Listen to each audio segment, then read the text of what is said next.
Selamat siang, Bu. Selamat siang, Bu. Silakan masuk. Ya, terima kasih. Silakan duduk. Perkenalkan, saya Benedita yang bertugas pada siang hari ini. Ada yang bisa saya bantu?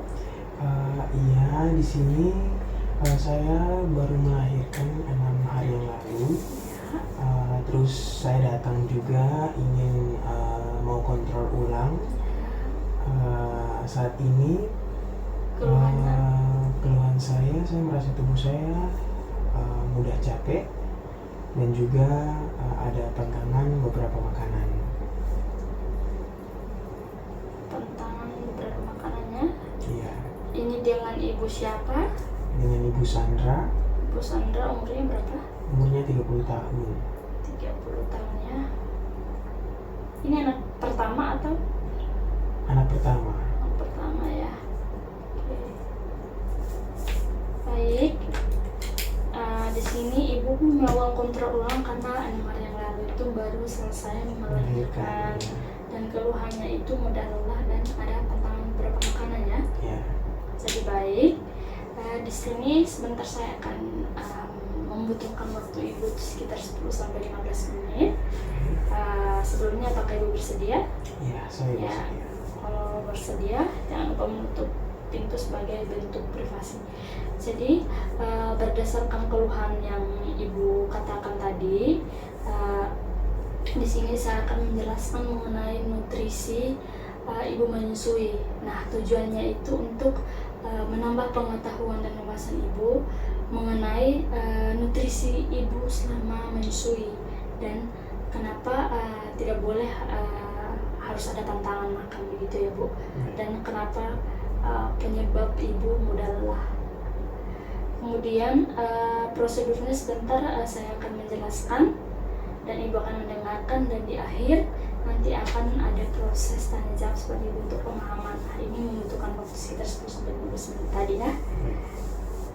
Jadi yang pertama saya akan menanyakan kepada Ibu, sebelumnya apakah Ibu itu sudah tahu tentang kebutuhan nutrisi Ibu selama nifas atau setelah melahirkan? Belum. Jadi baik, Ibu belum ada mengetahui tentang nutrisi Ibu selama masa nifas ya? Iya, betul. Jadi baik, pertama saya akan menjelaskan manfaat nutrisi bagi Ibu postpartum atau Ibu yang sedang dalam masa nifas. Nah, tujuannya itu untuk memenuhi kebutuhan nutrisi Ibu maupun bayi. Nah, ini kan adik sekarang sudah ada. Adik itu mendapatkan asupan makanan itu dari ASI. Begitu Bu, jadi Ibu harus menjaga pola nutrisi Ibu agar tetap stabil dan sehat. Jika Ibu sehat, maka adik juga akan sehat. Kemudian nutrisi pada Ibu postpartum juga itu menunjang tumbuh kembang pada bayi. Semakin sehat makanan yang Ibu konsumsi, maka semakin sehat juga dan semakin bagus juga pertumbuhan dan perkembangan bayi anak Ibu. Kemudian dengan mengonsumsi nutrisi yang baik dan tepat, maka akan mencegah terjadinya anemia, malnutrisi pada Ibu postpartum. Yang selanjutnya, kebutuhan energi Ibu nifas untuk 6 bulan pertama itu yaitu terjadi penambahan kebutuhan energi sekitar 500 kalori per harinya. Jadi sudah berbeda dengan sebelum hamil. Karena kenapa harus ada penambahan? Ya karena Ibu lagi menyusui. Nah, Ibu memberi makan ke anak Ibu gitu. Selanjutnya, untuk makanan yang Ibu konsumsi itu yaitu makanan yang beraneka ragam, yang mengandung karbohidrat, protein hewani, protein nabati, sayur dan juga buah-buahan. Nah, itu harus dikonsumsi karena kan masing-masing makanan yang mengandung protein hewani, nabati, karbohidrat, vitamin, sayur dan buah itu sangat berperan penting pada saat proses Ibu dalam masa postpartum atau dalam masa menyusui. Begitu. Kemudian adapun makan sumber vitamin A itu fungsi vitamin A itu sendiri untuk meningkatkan kandungan vitamin A dalam ASI.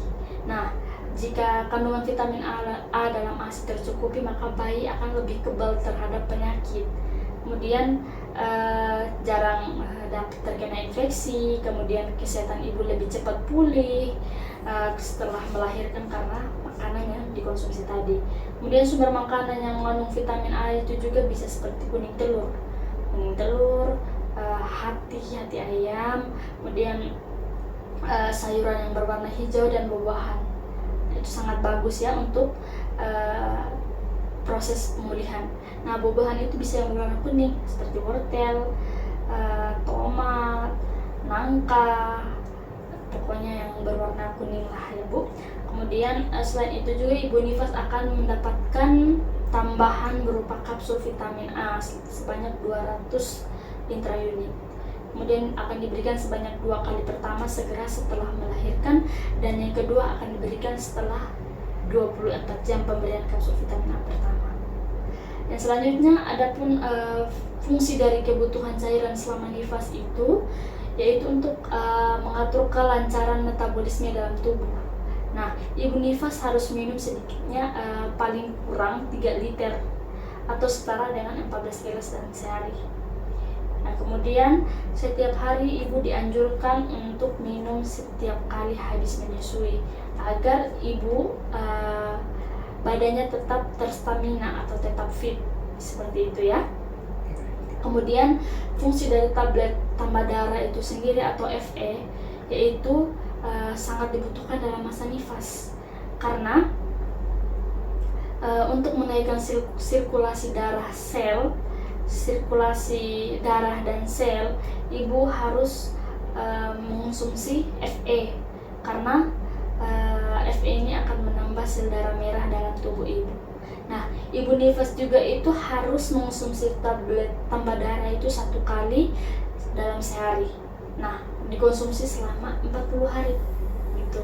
Kemudian untuk contoh menu makanan sehari-hari itu bisa makanan yang mengandung karbohidrat, protein hewani nabati, kemudian makanan sayuran, buah-buahan. Contohnya itu semisal ibu mengonsumsi nasi, kemudian ada telur, kemudian ada buahan, kemudian ada sayur, kemudian minumnya itu bisa menggunakan susu atau juga air putih, seperti itu ya. Nah, tadi kan seperti yang ibu katakan, ibu itu memiliki pantangan makanan. Nah, sarannya ya Bu, dalam masa postpartum atau masa nifas itu tidak boleh untuk melakukan pantangan terhadap makanan, karena jika selama masa nifas ibu melakukan pantangan, maka akan memperlambat proses penyembuhan ibu, apalagi luka pada bagian vagina yang setelah selesai dijahit waktu melahirkan. Dan jika ibu melakukan pantangan terhadap makanan, maka akan produksi ASI itu akan dapat berkurang, seperti itu. Kemudian keluhan mudah lelahnya itu ya karena itu tadi Bu, ibu memiliki pantangan. Baik Bu, mungkin saya akan tensi terlebih dahulu ya. Permisi ya Bu. Ya. Baik, tensinya normal 110/70 ya Bu. Kemudian nadinya juga normal 80 kali per menit. Kemudian pernafasan normal 24 kali per menit. Saya tes suhunya juga normal 36,5. Jadi baik, mungkin itu saja yang bisa saya jelaskan. Mungkin ada yang ibu tanyakan lagi? Sejauh ini tidak ada. Baik, kalau sudah tidak ada, saya akan menanyakan bentuk pemahaman sebagai tahap akhir ya. Kenapa ibu tidak boleh pantang terhadap makanan? Akibat dari pantang makanan selama masa nifas itu, yang pertama tadi sudah dijelaskan sama Bu Bidan, yaitu memperlambat proses penyembuhan luka, dan juga yang kedua proses produksi ASI juga dapat berkurang. Baik, ibu sudah sangat memahami tentang apa yang saya jelaskan, dan jawaban juga sudah betul ya, sudah tepat. Jika sudah tidak ada lagi yang ini ibu tanyakan, saya akhiri untuk pertemuan hari ini. Nanti untuk kunjungan ulangnya datang setelah nifas hari ke-14 ya. Baik. Dari sekarang ya, atau kalau ada keluhan. Oke, ingat ya, jangan pantang makanan lagi dan tetap semangat. Baik. Siang, mari. Ya, terima kasih Bu. Cuci tangan sebagai bentuk